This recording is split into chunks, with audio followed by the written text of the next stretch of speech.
ძალიან გულიწყდება იმ თემაზე, როცა მიდის საუბარი, რაც არის ქვეყნის დაცვა, სამხედრო მოსამსახურეზე, მის ცხოვრებაზე და ამ დროს მიდის რაღაც გაურკვეველ ცილისწამებებზე საუბარი. და ჯარისკაცებს ადანაშაულებენ იმაში, რომ იმათმა რაღაც გაყალბებაში მიიღეს მონაწილეობა.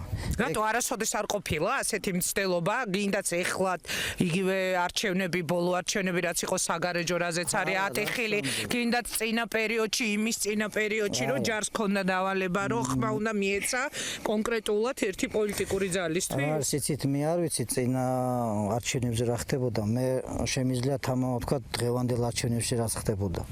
მე პასუხისმგებლობით განვაცხადებ იმას, რომ არანაირ გაყალბებას ადგილი არ ქონია. ვისაც უნდა, როცა უნდა დავამტკიცებ მაგას.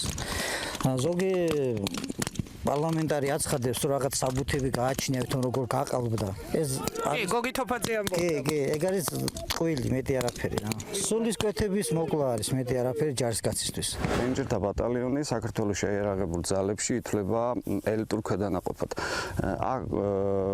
აქ მოხდარა არის ძალიან რთული, ეს ადამიანები გადიან წვრთნას, წვრთნა გრძელდება 6-დან 9 თვემდე, მედის ძალიან კაც პირობებში, დაახლოებით ამთავრებს 30%, ანუ ხდება 30% კურსის დასრულების შემდეგ ამ ბატალიონში.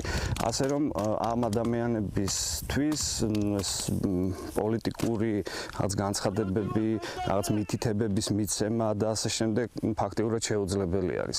რატო რომ მიგითითოთ დაუშვათ თავდაცვის მინისტრმა, რომ არჩევნებში უნდა მისცეთ ხმა კონკრეტულ პოლიტიკურ ძალას, რას ეთქვით, შეეწინააღმდეგება ვინმე? 2009 წლიდან ვსახურობ მე ამ ბაზაზე, ასეთი მითითება მე პირადად არასოდეს არ მქონია. ახლა დავუბრუნდით ავღანეთიდან.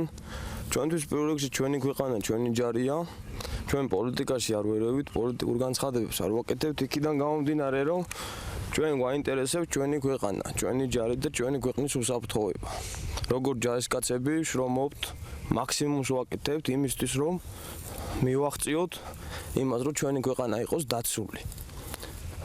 შემდეგ გულიწდება უბრალოდ იმაზე, რომ მაღალჩინოსნები აკეთებენ ჩვენს მიმართ განცხადებებს, რომელმაც შეიძლება ჯარისკაცის მოტივაცია დაუკარგოს. პირიქით, ჩემი რჩევა იქნება, როგორც უბრალოდ ჯარისკაცის, როგორც ქვეყნის მოსიყვარული ადამიანის, რომ მაქსიმალურად შეეცადოს მაღალჩინოსანი იქნება თუ უბრალო ადამიანი, ჯარს აუმაღლოს მოტივაცია. ჩვენი მიზანია რომ ქვეყანა იყოს დაცული, ქვეყანას ვედგეთ გვერდში, ჩვენი წვლილი შევიტანოთ ამ ქვეყნის გამტლიანებაში და მართლაც ძალიან ცუდია, როცა რამოდენიმე ასე ვთქვათ მაღალჩინოსკენ ვიღებთ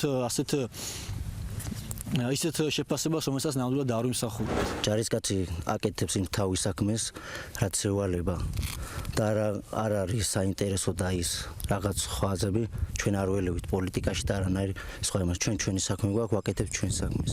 ვემსახურებით სამშობლოს და ვიბძვით და ვწვალობთ იმისთვის, რომ გავამთლიანოთ ჩვენი სამშობლო, დავიცვათ თავისი მიწა-საზღვრებით.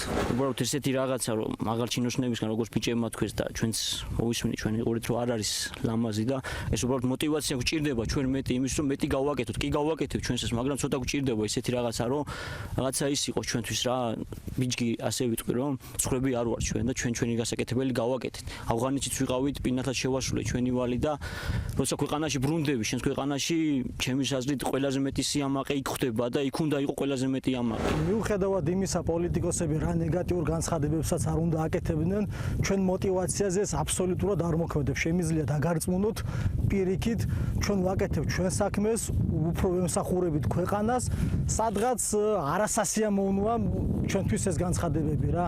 დანარჩენი ყურადღებას არ ვაქცევთ, ვაკეთებთ რაც გვევალება 100%. ყოველ შემთხვევაში ვცდილობთ. ჩვენი ქვეყნის დაცვა და ჩვენი საქმის კეთება სრულფასოვნად.